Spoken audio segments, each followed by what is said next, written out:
یہ حلال کی ہیں تو اس کی منی ٹریل کیا ہے، آپ کیسے پیسہ لے کر گئے، کہاں سے کمایا، اگر یہاں پر رکھیں گے تو پھر یہ سارے جو چور ہیں، ڈاکو ہیں، وہ پکڑے جائیں گے۔ اگر تو اداروں نے ثابت کرنا ہے تو ان کے پاس اتنے گر ہیں اس طریقے سے چھپانے کے کہ انہوں نے اتنے آگے فرنٹ مینوں کا ایک جال بچھایا ہوا ہے کہ اس طریقے سے آپ ان سیاست دانوں کو اور کرپٹ جتنے بھی ہے، کوئی بیوروکریٹ ہے، ریٹائرڈ جرنیل ہے، ریٹائرڈ جج ہے، جس پر بھی کرپٹ پریکٹسز کا الزام ہے، کرپشن کا الزام ہے، چوری کے پیسے کا الزام ہے، وہ ثابت نہیں ہو سکتا۔ تو آج جو سماعت ہوئی ہے، اگرچہ یہ لمبی چوڑی سماعت ہے، لیکن 1.2 جو ہے اس کے اندر خاص طور پر بڑے عام ہیں۔ ایک تو یہ کہ ہمارے معزز جو جج صاحب ہے، اس وقت جو بینچ ہے، آپ کو علم ہے نواز شریف کی جو اپیل ہے وہ علیحدہ ہو گئی ہے، اور اب مریم نواز اور کیپٹن ریٹائرڈ صفدر کی اپیلوں پر سماعت ہو رہی ہے۔ ایک تو عام سوال انہوں نے کہا، جی بتائیے، اگر والد جو ہے اس نے جائیداد غیر قانونی طریقے سے بنائی اور اپنے بیٹے کو دی، تو اس کے اندر بیٹی کو آپ کیسے قصوروار ٹھہرا سکتے ہیں؟ بتائیں جی۔ اب نیب جو ہے اس کا کیا جواب دے گا؟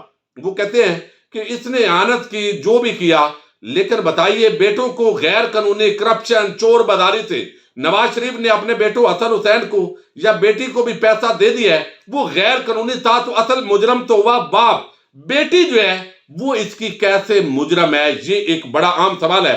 اور دوسرا جو ٹرسٹ ڈیڈ کے حوالے سے معزز جسٹس جو کیانی صاحب، غالباً محسن اختر کیانی صاحب نے یہ ریمارکس دیے ہیں کہ ٹرسٹ ڈیڈ جو ہے آپ ہمیشہ کہتے ہیں جعلی ہے، یہ ٹرسٹ ڈیڈ کو آپ جعلی نہیں کہہ سکتے۔ معزز جج صاحب نے ریمارکس دیے ہیں، اس کو آؤٹ ڈیٹڈ کہہ سکتے ہیں، یعنی چونکہ جو سگنیچر کرنے والے ہیں انہوں نے تو باضابطہ طور پر جو ہے اس کو انڈورس کیا ہوا ہے کہ ہم نے سائن کیے ہوئے ہیں۔ اب ایک تو خاتون آج آئی، انہوں نے کہا جی کہ میں بھی نیب کی طرف سے وکیل ہوں، وہ ہمیشہ وہاں پر آ جاتی ہے، تو نیب پروسیکیوٹرز نے سوال اٹھایا، کلثوم خالق ان کا جواب ہے، یعنی اس کا نام ہے، تو انہوں نے کہا جی یہ نیب کی طرف سے، انہوں نے کہا میں ہوں، لیکن انہوں نے کہا جی ہمیں تو علم نہیں ہے کہ یہ نیب کی طرف سے۔ اب جسٹس محسن اختر کیانی جو ہے انہوں نے ریمارکس دیے کہ مریم نواز کا مرکزی ملزم کے ساتھ نہیں بلکہ ان کا تو چھوٹا سا کیس ہے، مریم نواز کا کردار کیس میں کہاں سے آیا، اس پر دلائل دے۔ جسٹس عامر فاروق نے کہا کہ نواز شریف اور مریم نواز کی الگ الگ اپیلیں تھی، مریم نواز کے خلاف پروسیکیوشن کا کیس کیا ہے، انہوں نے کیا دفاع دیا وہ بتا دیں۔ اگر آپ یہ بتا دیں گے کہ کیس نیب کا کیس ہے ہی، کیس ہی نہیں بنتا تھا، تو آپ کے دیگر دلائل تو اسی میں آ جائیں گے۔ وکیل عرفان قادر نے کہا کہ عدالت چاہتی ہے کہ عدالتی کارروائی میں بے ضابطگیوں پر بعد میں بات کروں۔ پروسیکیوٹر نیب نے کہا کہ پاناما کیس میں سپریم کورٹ نے آبزرویشنز دی، سپریم کورٹ میں اس پر نظر ثانی بھی ہوئی، میں یہ نہیں کہتا کہ یہ واحد پہلو ہے بلکہ اس کے ساتھ دیگر عوامل بھی ہیں۔ جسٹس عامر فاروق نے یہ تھوڑا آپ نے توجہ کے ساتھ، ضبط کے ساتھ سننا ہے۔ جسٹس عامر فاروق نے کہا ہے کہ رینٹل پاور، حج انتظامات میں بد انتظامی کیسز تفتیش کے لیے متعلقہ اداروں کو بھجوائے گئے۔ عدالت نے کہا کہ کیس مختلف ہے، عدالت نے ان دیگر کیسز میں مانیٹرنگ جج نہیں بنائے، چونکہ یہاں پر اس لیے مانیٹرنگ جج بنایا گیا کہ شاید اس وقت حکومت نون لیگ کی تھی اور وہ اثر انداز ہو سکتی تھی، اور یہاں پر جو ہے آپ کا کیس یہ ہے، جسٹس عامر فاروق نے ریمارکس دیے کہ آپ کا کیس یہ ہے کہ پروسیکیوشن اپنا کیس ثابت نہیں کر سکی۔ اگر کیس ثابت نہیں ہوتا تو سپریم کورٹ کی آبزرویشنز کا مسئلہ نہیں رہتا۔ عرفان قادر نے کہا کہ پہلا کیس ہے جس میں سپریم کورٹ نے تحقیقات کو سپروائز کیا ہے۔ سپریم کورٹ جو ہے کا خیال تھا کہ چیئرمین نیب کو نواز شریف نے تعینات کیا تھا تو انکوائری نہیں کرے گا، سپریم کورٹ کو کیا امر مانا تھا کہ نیا چیئرمین لگا دیتے۔ عدالت نے عرفان قادر سے مکالمہ کرتے ہوئے کہا کہ کیس پیش کریں کہ پروسیکیوشن نے اپنا کام کیسے پورا نہیں کیا۔ عرفان قادر نے کہا پھر تو میں 2 منٹ میں بتا دیتا ہوں کہ نیب نے اس کیس کی انکوائری ہی نہیں کی۔ مریم نواز کے وکیل کو جج محمد بشیر کا نام انہوں نے لیا تو کہا گیا کہ آپ ٹرائل کورٹ بولیں، ان کا نام نہ لیں۔ ایک لیٹر جو ہے، عرفان قادر نے کہا کہ ایک لیٹر کو ٹرائل کورٹ جو ہے اس کا بنیادی شہادت کے طور پر لیا گیا ہے، ایک MLA کے جواب میں آیا خط بنیادی ثبوت ہے۔ احتساب عدالت نے کہا کہ مریم نواز اب اس لیٹر کے جواب میں اپنا ثبوت لائیں۔ یہ پروسیکیوٹر نے ایک بڑا عام جو ہے وہ اٹھایا ہے کہ اگر یہ ایک ہمارے پاس تو ایک لیٹر بھی برطانیہ سے آیا ہے کہ یہ بینیفیشل اونر ہے مریم نواز، تو آپ اگر رد کرتے ہیں تو ایک ثبوت لے آئیں اس کے رد کے اندر، تو بجائے اس کے کہ آپ رد میں لائیں آپ اس پر چل پڑیں۔ اب یہاں احتساب عدالت نے کہا کہ مریم نواز اب اس لیٹر کا جواب میں اپنا ثبوت لائیں، یہ جو ہے عدالت نے کہا ہے۔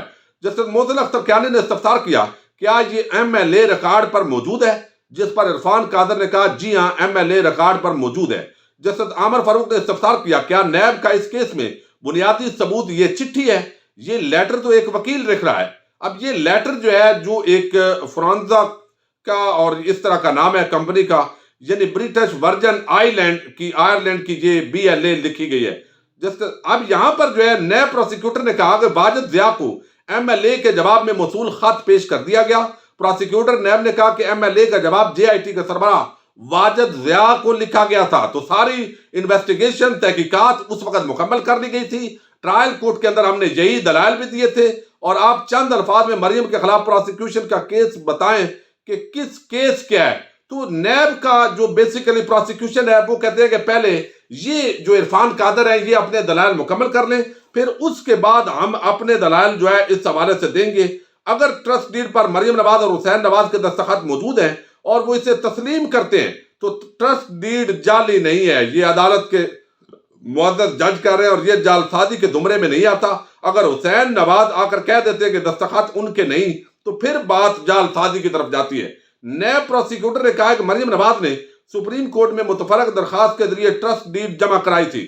جب وہ JIT کے سامنے پیش ہوئی تو کہا کہ یہ ڈاکومنٹ درست ہے۔ ہم نے ٹرائل کورٹ کے دوران یہ ثابت کیا کہ ٹرسٹ ڈیڈ جعلی ہے اور مریم نواز بینیفیشل اونر ہے۔ ایون فیلڈ ریفرنس کی اب جو سماعت ہے وہ 17 فروری تک ملتوی ہوگی، اور ایسے لگتا ہے ہمارے یعنی کوئی بھی ایسی میں نے کہا بات نہیں کرنا چاہتا جو توہین کے زمرے میں آئے، لیکن جو نیب ہے اس کو اب ثابت کرنا پڑے گا، اور نیب جو ہے اس طریقے سے اس کے لیے ثابت کرنا انتہائی ظاہر مشکل ہوگا۔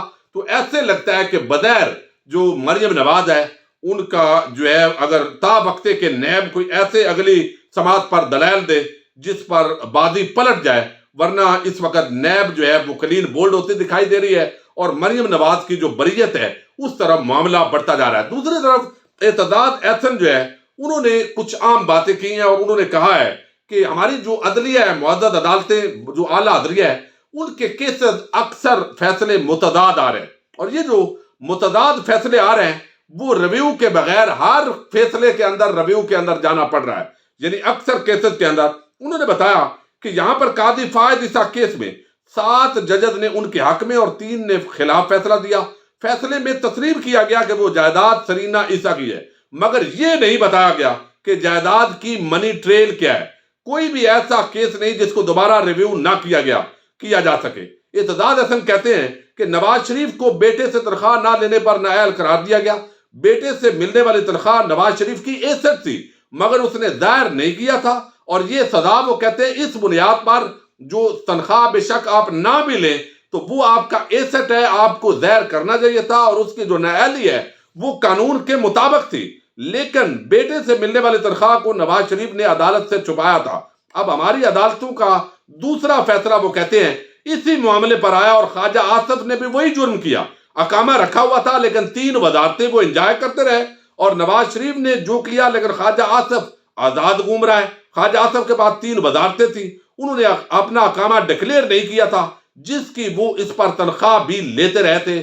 وہ وزیر خارجہ بھی رہا اور اقامے پر 40,000 درہم تنخواہ بھی ملتی تھی، لیکن اس کو سزا نہیں سنائی گئی۔ تو عدالتوں کے جو ہمارے فیصلے ہیں ان کے اندر تضاد ہوتا ہے، ریویو میں جانا پڑتا ہے، تو انہوں نے اس پر زور دیا، اور باقی چیزیں روٹین کی ہیں، چونکہ ویڈیو لمبی ہو جائے گی کہ کس طریقے سے شریف خاندان ہمیشہ چونا لگانے کے اندر ماہر ہے۔